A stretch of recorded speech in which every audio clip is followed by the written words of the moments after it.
जितने भी TV watch कर रहे हैं, आप सबको हम सब की तरफ से ईद पेंतीकोस्त मुबारक हो। और मेरी ये दुआ है कि ये ईद जैसे जैसे आप ये पैगाम सुने, आपकी ज़िंदगी में एक नई ताजगी और एक नई बरकत लेकर आए। आमीन।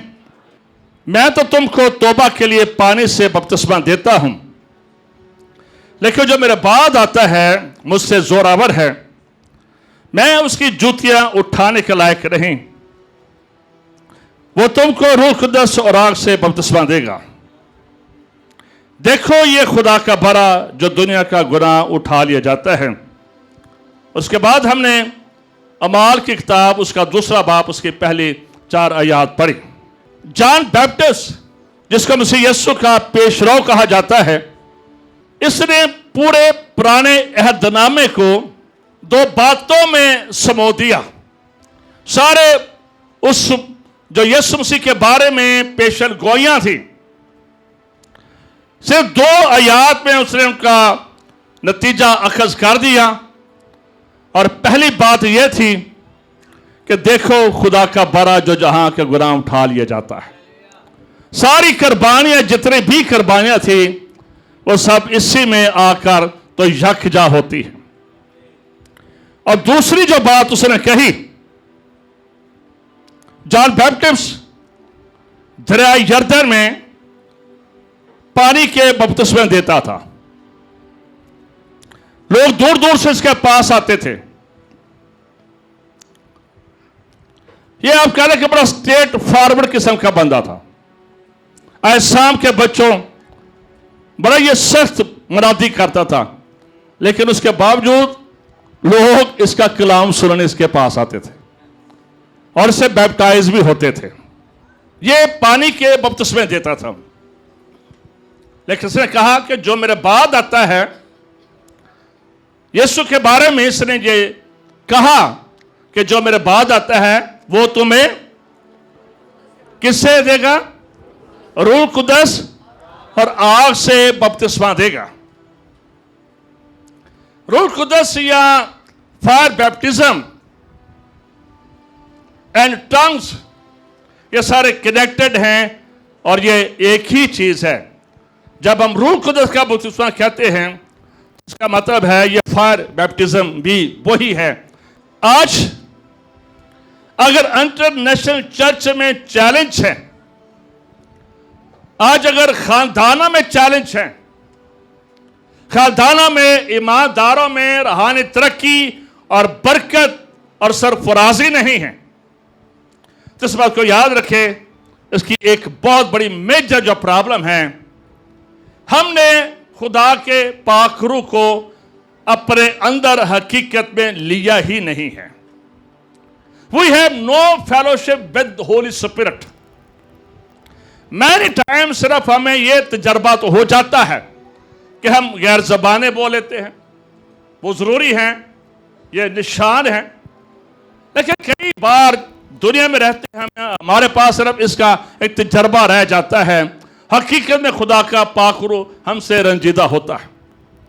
मैं आपको आज ये कहना चाहता हूं कि आज मैसेज के बाद अपने आप को तैयार करें और फिर जो कुछ मैं बताने जा रहा हूं, आप उसका तजर्बा करके देखें।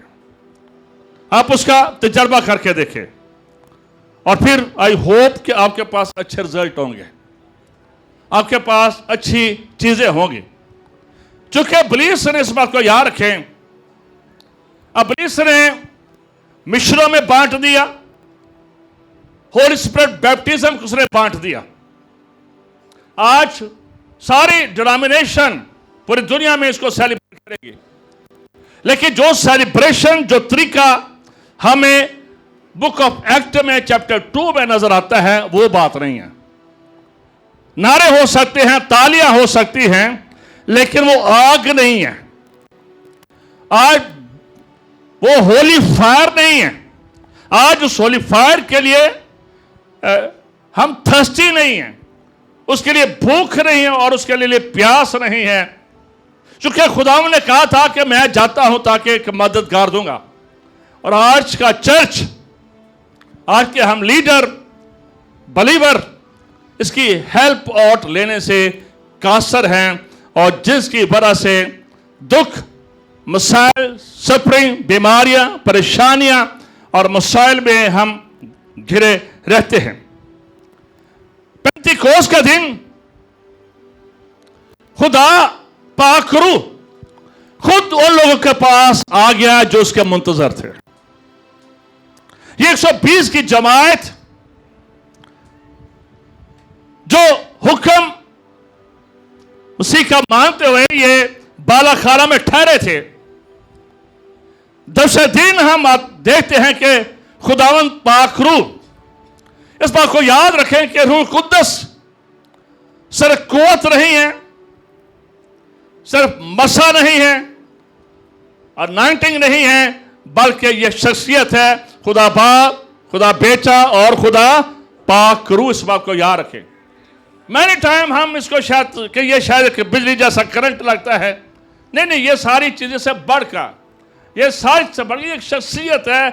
जिस तरह से खुदा बाप एक शख्सियत है, खुदाम यीशु खुदाम बेटा एक शख्सियत है, इसी तरह खुदाम पाक रूह एक शख्सियत है। और जिसको हमने शख्सियत के तौर पर लिया ही नहीं है, हमने बस उसको कुव्वत समझा है, करंट समझा है, बिजली समझा है, और बस यहाँ तक कि हम महदूद रहे हैं। उसकी जो हसीयत है एज ए कादर मुतलक हम वो नहीं जान पाए हैं। और यहाँ पर लिखा है कि जब ये 120 की जमात बैठी है तो उन पर आग की सी फटती हुई ज़बानें, वहां पर लिखा है आग की सी फटती हुई ज़बानें उतरी, और किन पर आ ठहरी? किन पर आ ठहरी? 120 की जमात पर। 120 की जमात में वो शिगिर शामिल थे, मकसा मरियम शामिल थी, और उस वक्त की कलीसिया शामिल थी। उन सब पर A to Z, इन सब पर fire of the Holi spirit in the shape of tongues और पर ठहरती है। और लिखा है वो सब रूह कुदस से भर गए और क्या करने लगे? Many time many people they have objection. अगर इस बात को याद रखें कि अगर चीज पर ऑब्जेक्शन कर रहा हो तो उस पर ऑब्जेक्शन होना चाहिए जो बाइबल मुकद्दस में ना मौजूद हो। लेकिन जो बाइबल मुकद्दस में मौजूद है, जिसका तजर्बा, और फिर आगे माल 10 बार में कि लोग कलाम सुनते सुनते रूह से भर जाते, उस पर कोई ऑब्जेक्शन बनता नहीं किसी का, फिर ऑब्जेक्शन बनता नहीं। आज बहुत सारे 99 डिनोमिनेशन ऑब्जेक्शन करती हैं, सिर्फ इल्मी तौर पर मनाते हैं, लेकिन जो यह तजर्बा 120 की जमात को हुआ, इसको वो 100% अपनी जिंदगी में नहीं लेते हैं। और जिसकी वजह से आज चर्च में लोग नापाकिया हैं, आज चर्च में मर्द मर्द से निकाह कर है, औरत औरत से निकाह कर रही है, आज चर्च में लोग शराब भी पी रहे हैं, आज चर्च में लोग सूर भी खा रहे हैं, आज चर्च में लोग, मैं इंटरनेशनल चर्च की बात कर रहा हूं, आज वो सब कुछ खा रहे हैं। उसकी वजह क्या है कि जिसने हमें तब्दील करना था, जिसने हमें ट्रांसफॉर्म करना था, उसकी शेप ही हमने तब्दील कर दी और उसको हमने अपनी जिंदगी में लिया नहीं है। इसलिए मैं आपसे कहना चाहता हूं, अगर आप फिक्रमंद हैं, परेशान हैं, तो आज से खुदा के साथ अहद करें कि खुदा पाक रूह के साथ आपकी फेलोशिप बढ़ जाए। आप देखेंगे कि बंजर जमीन में बारिश होगी, हर तरह की तमाम बैरानी में शताबी आ जाएगी, और हर तरह की उम्मीदी में उम्मीद आ जाएगी। उसके कलाम में लिखा है खुदा का जब जमीन बैरान और संसार थी और खुदा का रूह पानी की सतह पर जुम्बिश करता था और क्रिएशन का काम होता था। आग का तजर्बा, बनी इस्राएल के लोग जब मिस्र की गुलामी से निकले तो हम उस पिलर को, आग के सतून को भी देखते हैं, वो भी एक फर्क तजर्बा था। अब्राहम जब जानवरों को ज़िबा करके बैठा तो एक शमा, एक शोला आग की सूरत में निकला। यह भी एक डिफरेंट तजर्बा था मेरे अजीजों। जब यशाया 6 बाब में इकरार करता है और वहां से हम देखते हैं कि मज़बा पर से एक फरिश्ता कोयला लेकर आता है और उसे लगाता है। That is a different experience.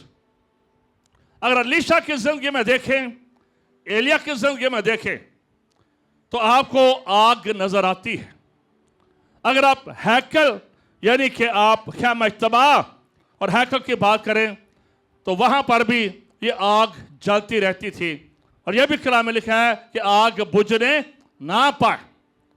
ये सारी चीजें हमें फर्क नजर आती हैं, डिफरेंट तौर पर नजर आती हैं। लेकिन ये जो आग थी पेंतीकोस्त के दिन, ये जुबान की सूरत में थी।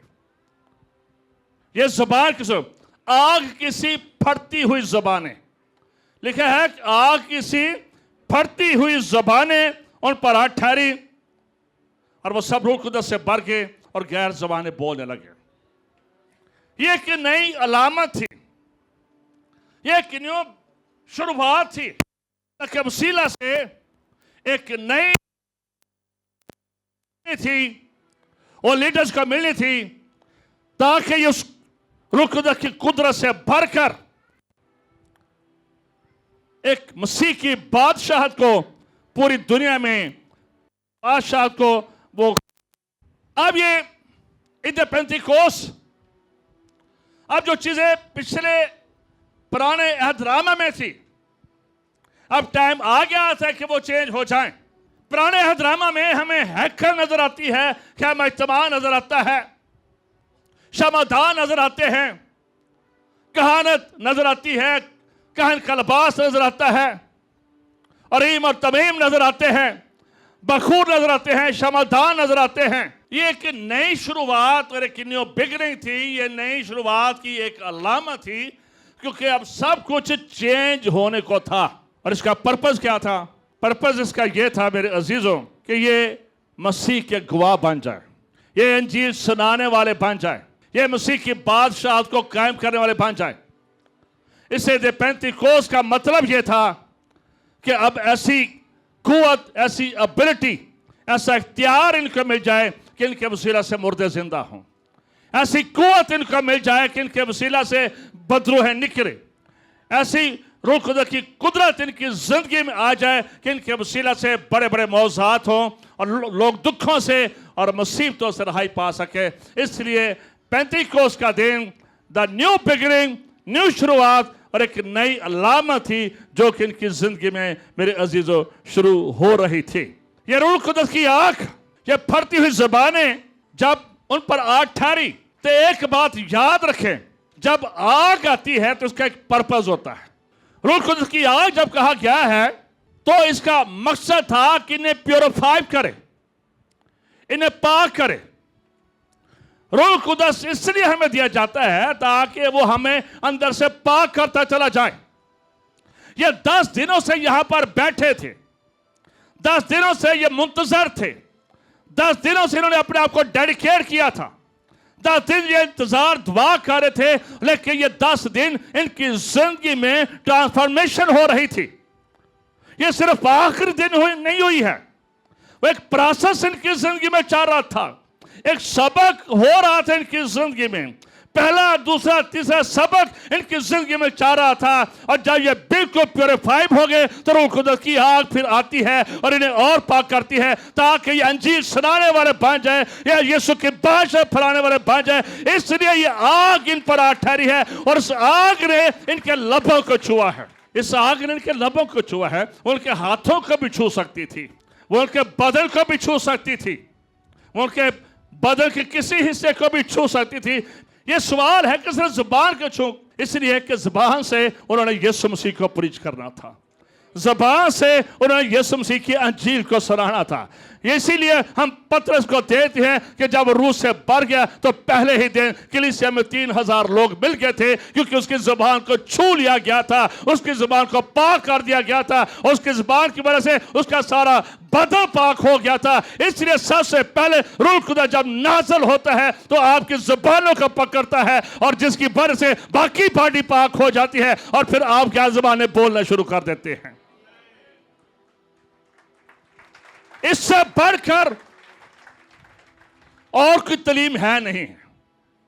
अगर किसको नहीं मानता वो तो अमाल की किताब को नहीं मानता है, क्योंकि जॉन बैप्टिस्ट ने कहा था, मैं तो तुम्हें पानी से बपतिस्मा देता हूं, बट मेरे बाद जो है वो तुमको रूह कुदस और आग से बपतिस्मा देगा।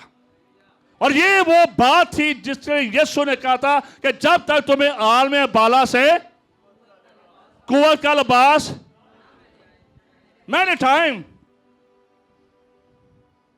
लोग कहते हैं कि बंदा जब तौबा कर लेता है, बपतिस्मा ले लेता है, तो वो पाकुर से भर जाता है। ये वो शागिर्द थे जो यीशु की मौजूदगी में लोगों को बैप्टाइज करते थे। अगर ये लोगों को बैप्टाइज करते थे तो डेफिनेटली ये भी इनका भी बैप्टिज्म हुआ था, इनका भी बैप्टिज्म हुआ था। फिर क्यों यीशु ने कहा कि जब तक तुम्हें आलम बाला से कुव्वत का लिबास ना मिल जाए? यीशु ही ने इन पर रूह कुदस फूंका था, लेकिन वो बैप्टिज्म नहीं था। ये उससे पहले बुजुर्ग निकालते रहे, लेकिन जब यीशु ने सौत फरमाना था तो उन्होंने जाते कहा था, जब तक तुम्हें आलम बाला से आसमानों से जाकर मैं अपना रूह न तुम्हें भेजूं, तुमने बाहर नहीं निकलना है, अंजील सुनाने नहीं जाना है, अस्सेल पर नहीं जाना है, जब तक तुम्हें वो एबिलिटी ना मिल जाए, जब तक कि मेरा रूह तुम्हारे अंदर आ जाए, जब तक कि मेरा रूह तुम्हारे साथ ना आ जाए। इसलिए तुम्हें वेट करना है, इंतजार करना है। और ये इंतजार कर रहे थे, और एक वक्त आया कि ये सारे खुदा के पाक से भर के इनकी बॉडीज को, इनकी ज़बानी को प्योरीफाई किया गया। और जब ये प्योरीफाई किया गया तो ले है आग किसी फटती हुई ज़बानें। और सोना जब परखा जाता है, सोने को जब, चांदी को जब पाक किया जाता है तो उन्हें आग के वसीला से पाक किया जाता है। आग उन्हें पाक करती है। अगर ईमानदार भी पाक होता है तो इस बात को याद रखें, रूह कुदस की आग हमें पाक करती है और यीशु का खून हमें पाक करता है। इसलिए अब यीशु ने कहा था कि जब तक तुम इस बात के लिए नाइट न किया जाए, मसा न किया जाए, तुमने ठहरे रहना है। ताकि ये इन्होंने अंजील सुनानी थी, इन्होंने गवाह पढ़ना था। यशायाह 6 बाब उसकी पहली 10 आयत हम पढ़ेंगे रहे, लेकिन वहां पर लिखा है, जिस साल उज्जिया बादशाह ने वफात पाई। उज्जिया बादशाह यशायाह का कजन था, ये रिश्तेदार था। यशायाह प्रॉफिट था, एक खिदमतकार था, लेकिन इसको स्पिरिचुअल एक्सपीरियंस, खुदा को देखने का, खुदा को फरिश्तों का सुपर नेचुरल एक्सपीरियंस इसकी जिंदगी में नहीं था। खिदमतकार था। मैंने बहुत सारे खुदा, अगर आज आपने फर्क देख रहे हैं मसीहत का या दूसरे मज़हब का, तो रूह कुदस की आग ये फर्क आपको बताती है। अगर आपने डिनोमिनेशन में फर्क देख रहे हैं तो रूह कुदस की आग उसे सेपरेट करके बताती है। अगर आज आपने खादों के अंदर फर्क देख रहे हैं तो रूह कुदस की आग उन्हें सेपरेट करती है। आपको समझ लग जाती है ये बंदा इल्म दे रहा है, ये अनॉइंटेड मैन ऑफ गॉड है। आप जब सुनते हैं, you have to estimate and understand कि ये बंदा सामने जो खड़ा है ये ब्लेस्ड पर्सन है, या अपनी थियोलॉजी या अपनी पुरानी या अपनी यूनानी या अपना तजर्बा बयान कर रहा है। आपके पास ये हिकमत है, इस बात को याद रखें। यशायाह खिदमत कर रहा था, लेकिन वो खुदा के जलाल को नहीं देख पा रहा था। खुदा का जलाल उसने कब देखा? जब उज्जिया मर गया। मेरे टाइम वो उज्जिया हमें रूह से भरने नहीं देता है। वो उज्जिया हमें खुदा के जलाल को, खुदा की हजूरी को देखने नहीं देता है। वो एक्सपीरियंस जो खुदा आपकी जिंदगी में करना चाहता है, वो स्पिरिचुअल रैलम जहां पर खुदा आपको लेकर जाना चाहता है, हम नहीं जा पाते क्योंकि उज्जिया हमारी जिंदगी में होता है। उज्जिया जिंदा था, यशायाह नबी था, लेकिन रूहानी तजर्बा कोई नहीं था। लेकिन लिखा है कि जब उज्जिया मर गया तो इसने लिखा है कलाम में, खुदा को बड़ी बुलंदी पर देखा। उज्जिया के मरने के बाद ये किंग ऑफ ग्लोरी को, खुदा रब्बुल फाद को देख रहा है, उससे पहले नहीं देखा है। और आपकी जिंदगी में कुछ सुपरनेचुरल तजर्बे नहीं हो रहे हैं, आसमान बंद लग रहा है, जिसका मतलब है उज्जिया हमारी जिंदगी में किसी न किसी खाते में मौजूद है। किसी न किसी हमारी जिंदगी में उजिया मौजूद है जो हमें आसमान को खुला हुआ नहीं दिखाई दे रहा है। और यशायाह के बारे में लिखा है, इसने हैकल को देखा है। हैकल खुदा के जलाल से मामूर है। यह सराफीन फरिश्तों को देख रहा है, और जब यह देख रहा है तो इसने देखा है कि बुनियादें हिल गई हैं, हिल गया है सारा कुछ। जैसे ईद पेंतिकोस्त के दिन वो बाला खाना हिला था, पूरा शहर नहीं हिला था, लेकिन जहां वहां पर थे वो हिला था। इस बात को याद रखे। यहां पर भी यशायाह देख रहा है कि वो हिल गया है सारा कुछ, और लिखा है कि वो मकान धुएं से भर गया है। अब्बर और जलाल जो है ये वहां पर ठहर गया है। और तब यशायाह ने महसूस किया, उसने देखा मैं तो एक बड़ा डिफरेंट नजारा देख रहा हूं, मेरा तो आंखें खुल गई हैं, मैंने तो ये पहले नहीं देखा। और फिर लिखा कि यशायाह बोल उठा, तब मैं बोल उठा, मुझ पर अफसोस, मुझ पर अफसोस, मैं तो बर्बाद हुआ, मैं तो बर्बाद हुआ, क्योंकि मेरे होठ नापाक है और निजस लब लोगों में रहता हूं। मेरे होठ नापाक हैं और निजस लब लोगों में रहता हूं। और फिर लिखा है, सराफीन फरिश्ते खुदा के मज़बा पर से, खुदा के मज़बा पर से उन्होंने उस कोला को उठाया है। उड़ता हुआ फरिश्ता F-16 से ज्यादा स्पीड के साथ, और सराफीन फरिश्ता आता है, उस कोले को लिखा है कि यशायाह नबी की जुबान से लगाता है। यशायाह की किससे लगाया? हथारू तो ला सकता ही, उसके पेट को लगा सकता था, उसके हाथों को लगा सकता था, लेकिन लगा किसको रहा है? किसको लगा रहा है? लबों को। यशायाह 6 बाब में यह सूरी लिखी है, उसके लबों को लगा रहा है, क्योंकि यशायाह ने करार किया था कि मेरे होठ नापाक है और निज्जत से लोगों में रहता हूं। सबसे ज्यादा गुनाह जो हम करते हैं अपनी जुबान से कर जाते हैं। बड़े बड़े खादम भी हम सब कर जाते हैं। शायद मैं चोरी ना करूं, शायद मैं शराब ना पियो, शायद मैं सिगरेट ना पियो, लेकिन शायद मैं जुबान से बोल जाता। जुबान से हर खादम ईमानदार गुनाह कर जाते हैं। इसलिए पेंतिकोस्त के दिन भी जुबानों को छुआ गया, और यशायाह की जुबान को भी छुआ गया। और लिखा है, उड़ता हुआ फरिश्ता उसके पास आया, और लिखा है कि उसने मेरे मुंह को छुआ और कहा, देख मैंने तेरे मुंह को छुआ, बस तेरी बदकरदारी दूर हुई, तेरे गुनाह का कफारा हो गया। और फिर आसमानों से आवाज आती है, फिर आसमानों से आवाज आती है, मैं किसको भेजूं? कौन अंजीर लेकर जाएगा? कौन अंजीर लेकर जाएगा? कौन अंजीर लेकर जाएगा? इन 120 की जमात ने दुनिया को शेक करना था, इन 12 शागिर्दों ने दुनिया को शेक करना था, इसलिए इनके होठों का मसा किया जाना था। रूह खुदा की आग इनको मसा करना था, खुदा की हजूरी इनको पाक करना था, यशायाह को भेजना था। यशायाह खिदमत कर रहा था, लेकिन जिस समय खिदमत कर रहा था, लेकिन जब उसने करार किया मैं निज्जत सब लोगों में रहता हूं, मेरे लब नापाक है, मेरा बदन नापाक है, फरिश्ता दौड़ता हुआ उड़ता हुआ आता है और उसके होठों को छूता है। और फिर आवाज आती है, हु विल गो? कौन जाएगा? मेरी अंजीर कौन सुनाएगा?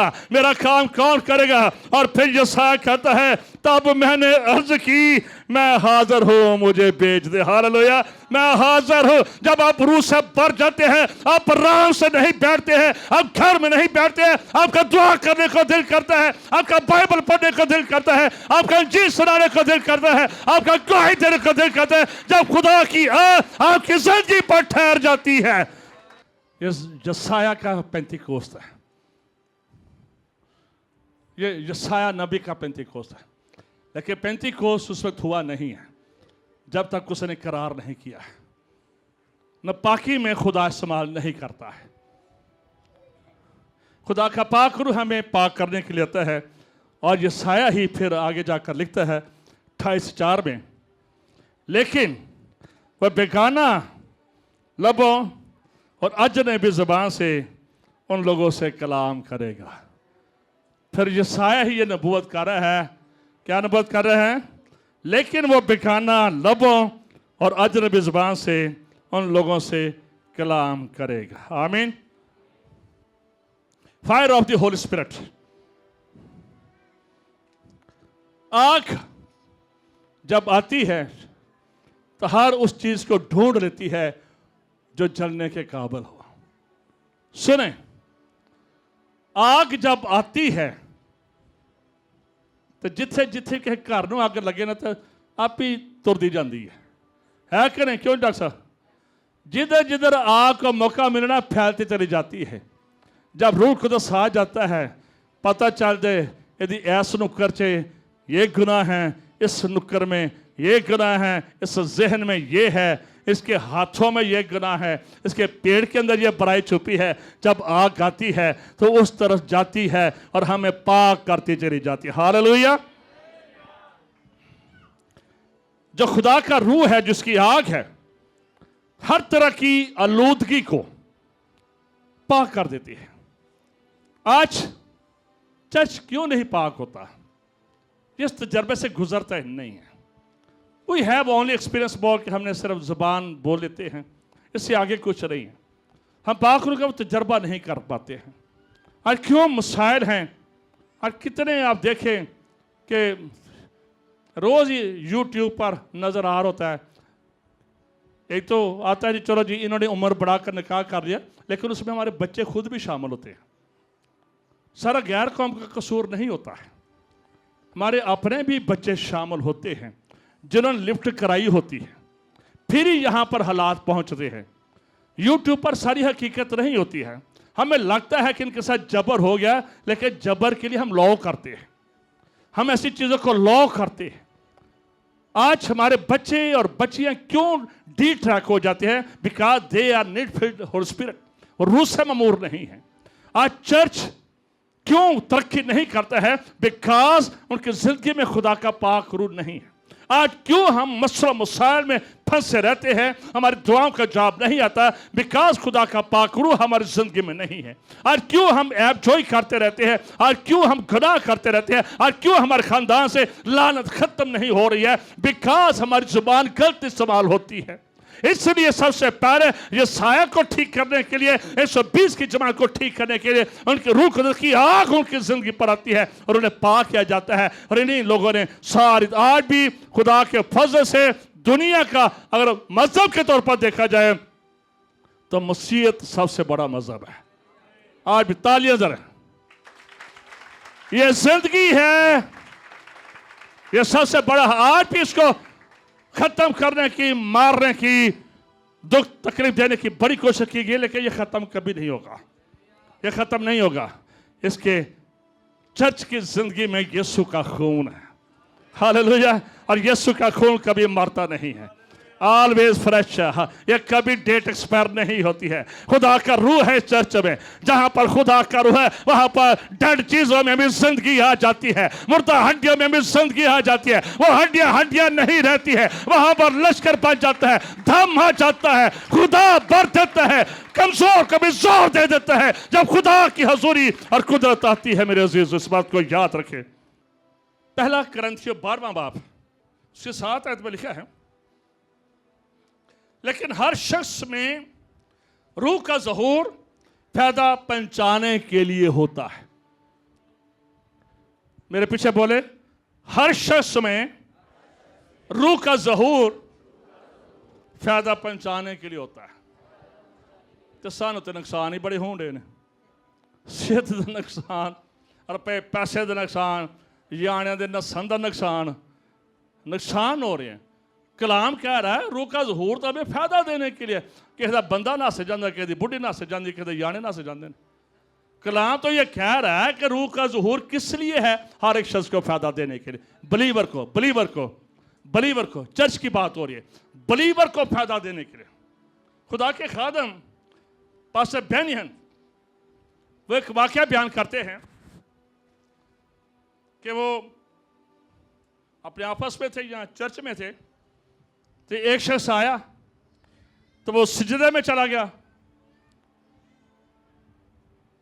तो बस बेनियन उसको देख रहे हैं, काफी देर हो गई, वो बंदा टस से मस नहीं हुआ। बेनियन बयान करते हैं कि मैं परेशान हो गया, मुझे ना अवतर से लग गए कि बंदा नट्टा से मस हो रहा है, काफी देर हो गई है। वो कहते हैं कि मैंने गैर ज़बान में दुआ शुरू कर दी। मैंने गैर ज़बान में दुआ शुरू कर दी और कहते कि जब फिर मैंने काफ़ी देर गैर ज़बान में दुआ शुरू की तो वो जो शख्स था ना वो उठकर तो बाहर चला गया। कहता मुझे नहीं समझ आई कि वो क्या है। कहते फिर मैंने खुदा से पूछा, खुदाम ये सब कुछ क्या था, ये कौन था? और खुदा ने कहा ये लूसीफर था, ये लूसीफर था और ये तुझे बर्बाद करने के लिए आया था। तो कहते हैं कि उस दिन से मैंने अंदाज़ा कर लिया कि अगर मैंने इब्लीस पर, उसकी कुव्वतों पर, उसके हमलों पर फतह पानी है तो मैंने गैर ज़बानों में दुआ करनी है, मैंने गैर ज़बानों में दुआ करनी है, मैंने गैर ज़बानों में दुआ करनी है। आप फंस चुके हैं, आपने मुझसे बड़ी दुआएं कराई हैं, पास्टर शरून साहब को आपने बड़ा घर बुलाया है, जमशेद भट्टी साहब से बड़ी दुआएं कराई हैं, लेकिन अब आपको मैं कहना चाहता हूँ घंटों के हिसाब से गैर ज़बानें बोलना शुरू कर दें। सबसे बड़ा चर्च कोरिया में डॉक्टर डेविड जोंगी चू का, और उसके बारे में लिखा है कि वो 6 से 8 घंटे सिर्फ गैर ज़बानों में दुआ करता था, 6 से 8 घंटे सिर्फ गैर ज़बानों में दुआ करता। और कई खादम हैं, मुझे अब उनके नाम याद नहीं रहे, जो 10-10, 15-15 घंटे सिर्फ गैर ज़बान में दुआ करते हैं। फिर वो जिधर जाते बाकी मुर्दे जिंदा होते, जिधर जाते आंखें खुल जाती, जिधर जाते लोगों के हाथ बढ़ने शुरू हो जाते।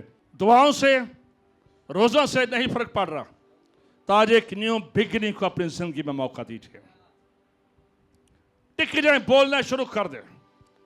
Devil always try to stop your language. इब्लीस हमेशा आपको रोकने की कोशिश करेगा, लेकिन बोले, दबाकर बोले, दबाकर बोले, कस के जिन्होंने कहना सही बोल दे चल जाए, घंटों के हिसाब से बोले, आपको इसका असर का, इसके तजर्बे का, इसके बेनिफिट का मेरे अजीजों पता चल जाएगा। पहला कुरिन्थियों 14 बाब उसकी दूसरी आयत में लिखा है कि जो गैर ज़बानों में दुआ करता है वो खुदा से बात करता है और वेद की बात करता है। बहुत सारे लोग जो तराज करते हैं जी अर्थ समझ नहीं आ रही, तो कलाम कह रहा आपको समझ नहीं आएगी। इसमें मसला क्या है? परेशानी कोई नहीं है। कलाम पौलुस रसूल कह रहा है कि नहीं समझ आती क्योंकि you are talking directly with God, आप खुदा से बात कर रहे हैं, तो आप दुआ खुदा से कर रहे हैं, मेरे साथ नहीं कर रहे हैं। मुझे समझ लगे ना लगे, लेकिन जिसके साथ बोल रहे हैं उसको समझ ला करिए, और वो खुदा है। शायद जिससे मैं दुआ करते करते कई बार खुद गर्जी की दुआ होती है, अपने खानदान की दुआ होती है, मेरे बच्चों को ये कर दे, मेरे बच्चों को वीज़ा दे दे, मुझे घर दे दे, मुझे मोटरसाइकिल दे दे, मुझे पेट्रोल दे दे, मुझे बिजली का बिल दे दे, मेरे बच्चों का ये हो जाए, ये हो जाए। सारी खुद गर्जी की दुआ अपने लिए होती है। लेकिन इस बात को याद रखें, when you pray in tongues, जब आप गैर ज़बान में दुआ करते हैं, visibly you don't see anything, आपको कुछ नजर नहीं आता है, लेकिन रूहानी आलम में बहुत कुछ हो जाता है, स्पिरिचुअल आलम में बहुत कुछ हो जाता है, यू नेवर अंडरस्टैंड।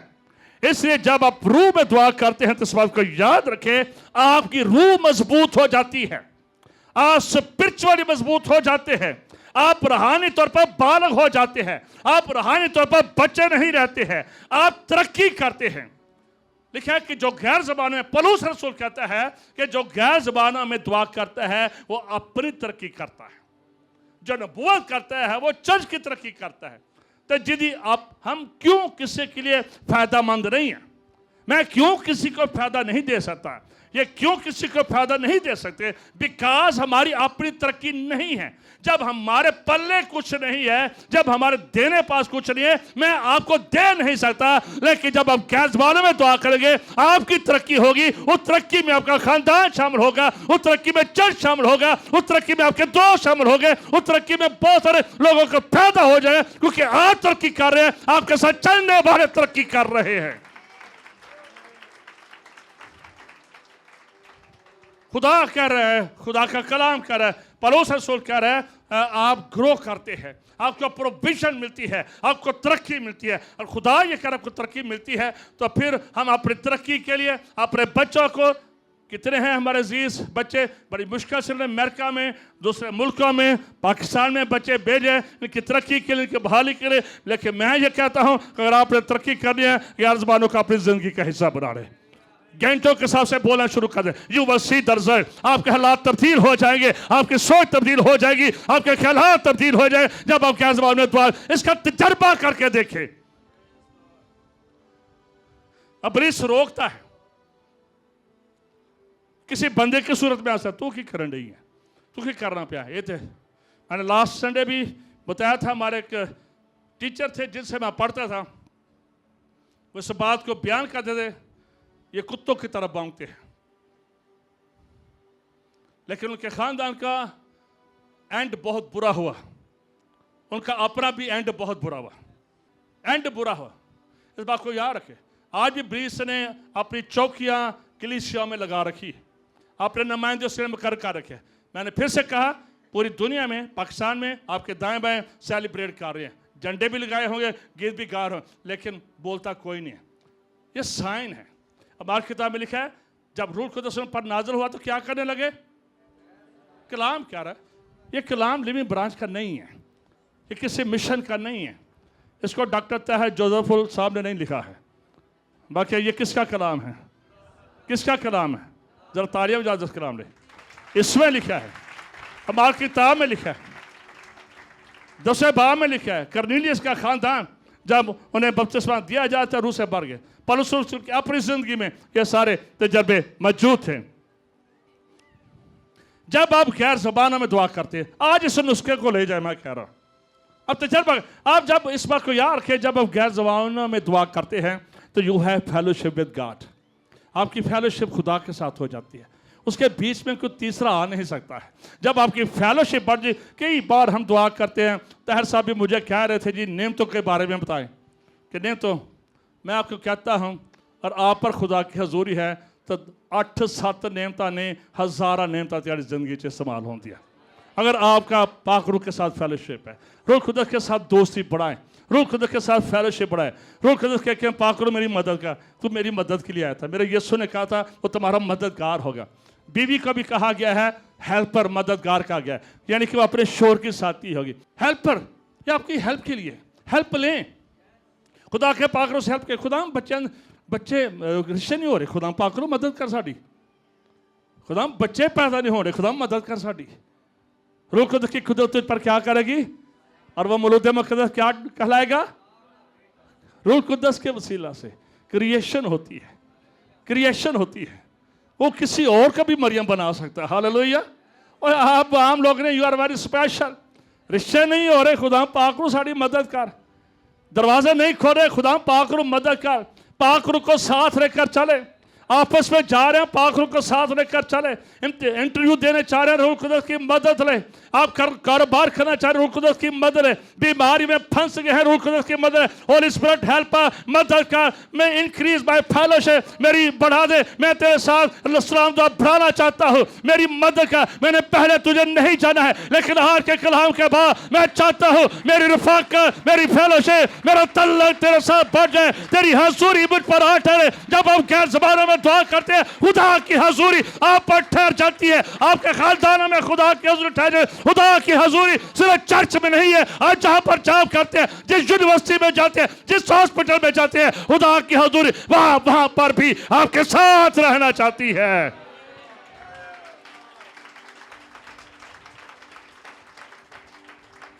खुदा का रूह इसलिए आया, खुद आया आसमानों पर से 120 की जमायत पर, जो मुंतजर थे, जो इंतजार में थे।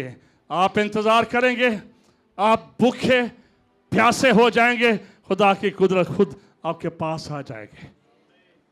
दुनिया खुदा को ढूंढ रही है, दुनिया खुदा को ढूंढ रही है। आपका खुदा आपके दिल में सुकूनत करना चाहता है, आपका खुदा आपके दिल में सुकूनत करना चाहता है। वो तुम्हारे अंदर होगा, वो तुम्हारे साथ होगा, वो तुम्हारा मददगार होगा। पाक रूह के लिए जोरदार तालियां। हालेलुया।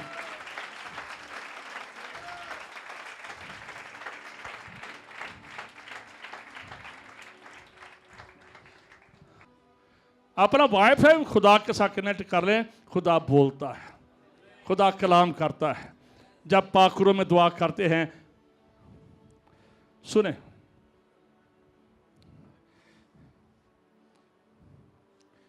मैं हर एक को अपना भेद नहीं बताता,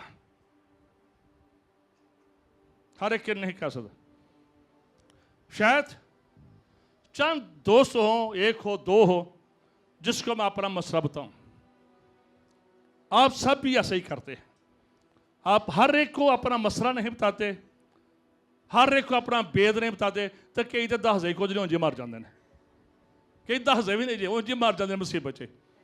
तो कई चंद लोगों को, क्यों? क्योंकि वो उस राज को दूसरे लोगों तक ना पहुंचाए। But when you have fellowship with Holy spirit, when you have fellowship with Holy spirit, खुदा आपको राज की बातें बता देता है। हालेलुया। खुदा आपको राज की बातें बता देता है। जब आपकी फेलोशिप खुदा के साथ है, हम सदोम और मोरा को जा रहे हैं तबाह करने के लिए। खुदा ने बताया हम सदोम और मोरा को जा रहे हैं तबाह करने के लिए। जब आपकी फेलोशिप है, खुदा ने मूसा से कहा कम ऑन द माउंटेन, कोई सीना पर आ जा, have a fellowship with me, मेरे साथ रह। मूसा 40 दिन कोई सीना पर खुदा के साथ रहा, खुदा उससे बात कर रहा था, खुदा उससे गुफ्तगू कर रहा था। तो जान लगे खुदा ने क्या अल्लाह लोका ने भी ले जाता सका। हाले ये मुकाशा लोगों को भी दे देना। इस पर अमल करेंगे तो वो मेरे साथ ठीक रहेंगे, मैं उनको बरकत दूंगा। इसको रिजेक्ट करेंगे तो मैं उनसे दूर चला जाऊंगा। When you have relationship with Holy spirit, when you have relationship with God, इस बात को याद रखें, खुदा आपको दूसरों के बारे में बताएगा। खुदा आपको इल्म का कलाम देगा, खुदा आपको हिकमत का कलाम देगा, खुदा वो भेद बताएगा जो शायद बाइबल मुकद्दस में भी नहीं लिखे गए हैं। खुदा जो लोग नबूवत करते हैं, बेसिकली उनका रिलेशन खुदा के साथ होता है। आप जब गैर ज़बानें बोलते हैं तो पौलुस इस बात को बयान करता है, ये बेस्ट वे है सबसे शुक्रगुजारी करने का खुदा की। जब आप गैर ज़बानों में दुआ करते हैं, आपकी बैटरी चार्ज हो जाती है। कभी कर कर देखे। तो वैसे मैं सिंपली आधा घंटा जरा करके जाके वेखो, आज जी जरा घंटा करके वेखो। अगर नहीं कर रहे तो फिर आप ऐसे ही बुझे बुझे मुंह चेहरे 12 बजे होंगे। अगर आप हैप्पी जिंदगी गुजारना चाहते हैं तो you have to experience in your life. अपनी जिंदगी में तजर्बा आपने करना है। ये 120 की जमात में ठहरना था। अगर ये ना ठहरते तो कुछ नहीं था होना। बाहर पूरा यरूशलेम भरा हुआ था, लेकिन रूस से कौन भर रहे हैं? 120 की जमात है जो बाला खाना में थे। गली वाले नहीं सन परे, सजे खबे भी गिरजा ला के बैठे होने सन, वो नहीं सन परे। जेड़ा गिरजा बाला खाना च लगा से वही रूस से भर गया था। हालेलुया, तालियां बजाओ फिर। गिरजा गलियां च लगे पे हैं, फकी और फरीसी बैठे सन हैकड़ा से जाके इबादत खाने लगे पे है, लेकिन रूह किसी पर नाजल नहीं हुआ था। रूह उन पर नाजल हुआ था जो बाला खाना के अंदर थे। हालेलुया। जो अंदर है, मसीह के अंदर है, उसके प्रेजेंस में है, उसके झरना में है, उन्हीं पर खुदा का रूह नाजल होगा। गलियां च तोड़ते तोड़ते सारी बाम तो नहीं जी आंदा। जो है रेडी है, कि डेड चीज़ों में जिंदगी डाल देता है। हिजकिय्याह 37 बाब। हड्डियां हैं, बिखरी हैं, हड्डियां जुड़ गई हैं, फिर भी मुर्दा है। मैनी टाइम चर्च हड्डियों का गठ जोड़ है। मैनी टाइम खानदान हड्डियों का गठ जोड़ है, और वे खुशी नहीं, शादबानी नहीं है। सिर्फ ऐ हड्डियां पईयां होंदियां ने, वो किसी भी सूरत च पईयां होंदियां। लेकिन जब उन हड्डियों में गोश्त आ जाता है, रूह आ जाता है, तो वही लश्कर बन जाता है। पाकरू डेड चीज़ों में जिंदगी डाल देता है, डेड ख्वाबों में जिंदगी डाल देता है। पौलुस रसूल कहता है, पहला कुरिन्थियों 14 बाब उसकी 18 आयत में, वो कहता है, मैं खुदा का शुक्र अदा करता हूं, तुम सबसे ज्यादा ज़बानें बोलता। बहुत सारे लोग उसकी तरीम को ले लेते हैं जी, अगर कोई बोल रहा है तो तर्जमा करे, और पहला भारते जाओ तो फिर तर्जमा भी कर लियो, और पहला कुछ हासिल तो कर लो ना, फिर तर्जमे वाल बाद च तुर पियो। और पहला कुछ होए तो सही ना, फिर तरतीब ही बंदा ठीक कर लेंदा, कुछ आया तो सही।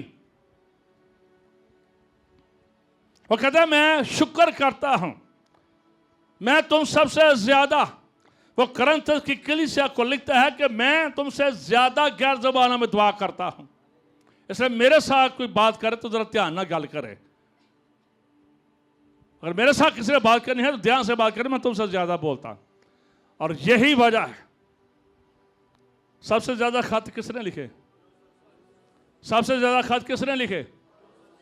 पौलुस रसूल ने लिखे। सबसे ज्यादा कुट किसने खाधी?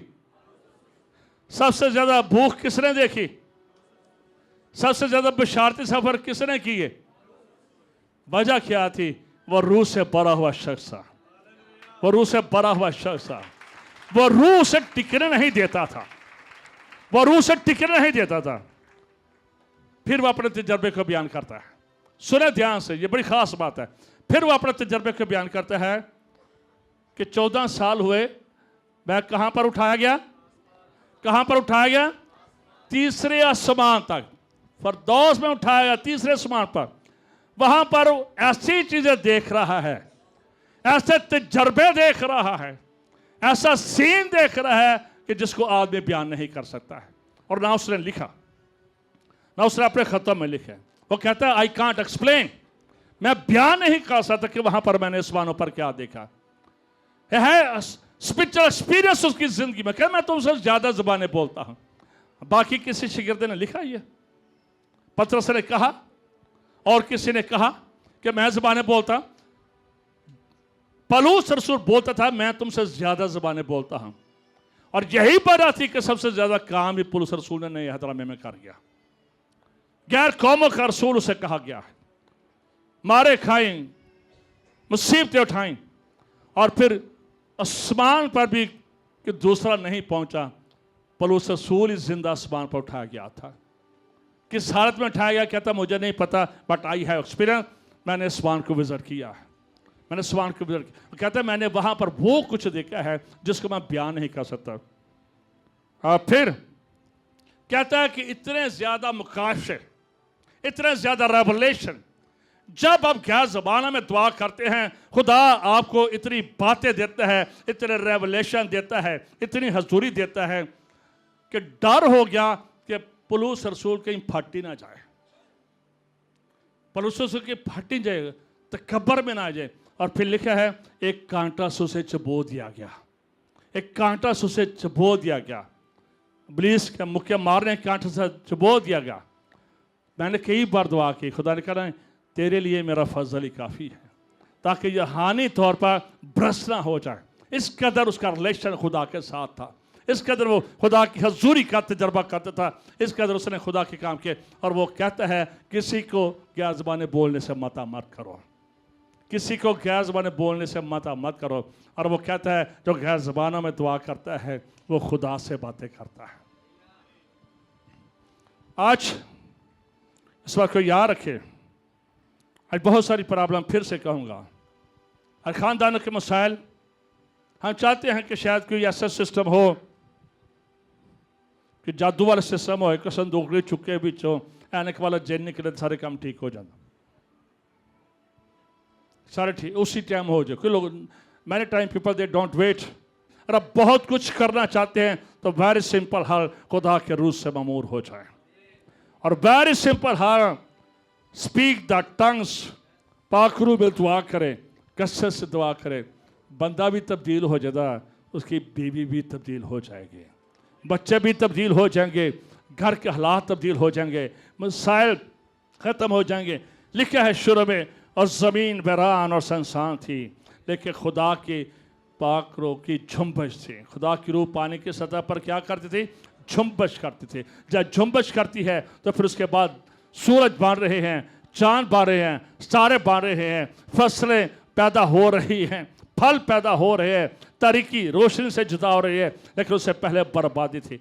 लेकिन जब खुदा का रूह उन पर आया है, बैठा है, जैसे मुर्गी बैठ जाती है, जब खुदा का पाक रूह उन पर ठहरा है तो पूरी दुनिया का नक्शा तब्दील हो गया। अगर आप चाहते हैं मेरी ज़िंदगी का नक्शा तब्दील हो जाए, मेरे ख़ानदान का नक्शा तब्दील हो जाए, आज के बाद स्पीक इन टंग्स, गैर ज़बानों में दुआ करें। जिसको तजर्बा नहीं है, आप आज ईमान से बोलना शुरू कर दीजिए। खुदा के लोग आपके पास आएंगे, आप डायरेक्ट भी जहाँ जहाँ पर रसूलों का तजर्बा हुआ, सिर्फ वो कलाम सुनाते जा रहे थे, लोग रूह से बढ़ते जा रहे थे। इन पर 120 की जमात पर किसी ने हाथ नहीं रखे थे। डायरेक्ट 10 होली स्पिरिट की आग उन पर आई थी और लिखा है वो सारे के सारे रूह से बढ़ गए, उनमें से कोई नहीं बचा है। आप जितने भी हैं, आप अगर बोल रहे हैं, इसकी एक्सरसाइज ज़्यादा कर दें। और आपको तजर्बा नहीं है खुदा के पाक के साथ, yes my dear Holy Spirit, I need fellowship with you, मैं तेरे साथ फेलोशिप बढ़ाना चाहता हूँ। हमने एक्चुअली तजर्बा ही नहीं किया, हमने पाक रूह को जाना ही नहीं है। हम दुनिया से मार खा रहे हैं, अंदर बाहर से मार खा रहे हैं, लेकिन जो चर्च की हेल्प के लिए यीशु ने कहा था वो तुम्हारा मददगार होगा, वो तुम्हारे अंदर होगा, वो तुम्हारे साथ होगा, तुम्हारी मदद करेगा।